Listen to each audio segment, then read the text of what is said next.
Donald Trump already tweeting his response to FBI Director James Comey's announcement that no charges are appropriate in the investigation into Hillary Clinton's emails. Trump tweeting, "Crooked Hillary compromised our system, a rigged system." This is Trump is hitting the campaign trail today, also heading here to North Carolina, key battleground state. Joining me now is former Republican presidential candidate, Dr. Ben Carson. Trump supporter, obviously. Dr. Carson, thank you very much for being with us. First of all, your reaction to the FBI director's announcement today. Well, I'm not particularly surprised by it, but I think the thing to take away from this is that he was extremely critical of her judgment and stated that, a high government official should know better. She's not only a high government official, she's the Secretary of State and has been a senator twice. So the real question is, are Americans willing to place everything in the hands of somebody with such poor judgment? In the business world and the professional world, when you have somebody who's demonstrating poor judgment, the next step is not to promote them. It is perhaps to give them some remedial training. Dr. Carson, James Comey has been heralded by people in both political parties for being absolutely down the line, a tough prosecutor. Does his exoneration of her in terms of criminal charges for her or any of her aides, does that carry weight, or will Donald Trump still be saying, "Crooked Hillary, she belongs in jail"? He has said there is no criminal case here.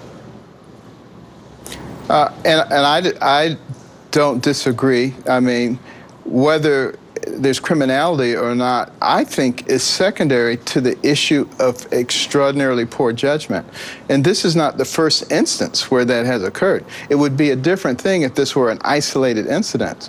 But, before any terrible disaster occurs, you usually have warning. The question is, are we going to stick our head in the sand and say, okay, everybody said it's okay, so let's move on? Or are we going to use our God-given intellect to say, this is a problem, folks, not just for Republicans, but for Democrats. This is an American problem.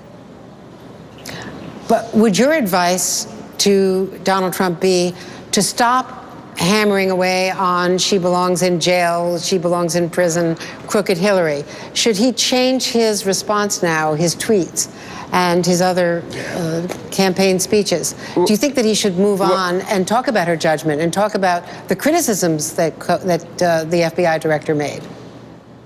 Yeah, I certainly do. I believe that judgment issues are the ones that are the most important, the character issues, because we're talking about our children and our grandchildren. We're talking about the future of our country. And again, I want to take this out of the partisan realm and talk about America and the kinds of values and principles that made us into a great nation.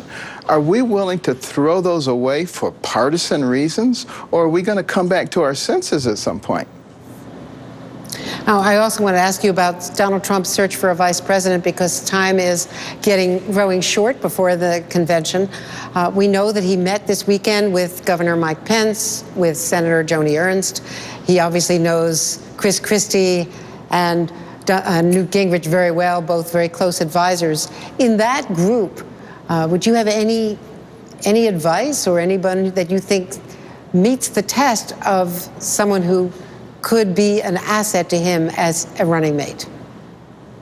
Well, I think all the people that you just mentioned could be an asset, along with a few others. The key being having someone who shares the correct political philosophy, so that if something were to happen to him, the programs could be carried out. The whole concept of restoring integrity to government could be carried out.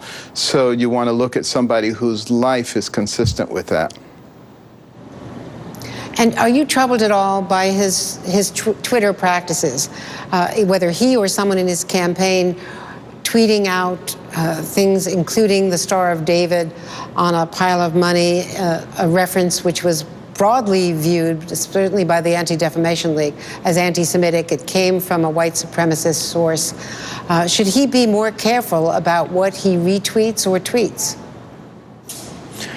Well, to be honest with you, it doesn't really matter what he does. He's going to be criticized severely for it.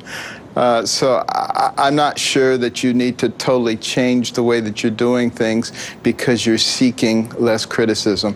When you're a certain person, you're of a certain party, a certain philosophy, you're going to be heavily criticized no matter what you do. But does he have an obligation as the Republican presumptive nominee to uphold a higher standard and to avoid some of these websites and some of these Twitter sites which are involved in racially charged groups and white supremacist groups? Well, you know, I know Donald Trump, and I know he's not a racist by any stretch of the imagination. And that's really what needs to be brought out. People are going to try to reinterpret things and say, oh, he's against this group and against that group. What he really is for is America and for trying to make it into a great nation again. And he's not a politician, so he's going to say things that don't fit the political, profile. Dr. Ben Carson, as always, thank you very much for joining us. Thank you.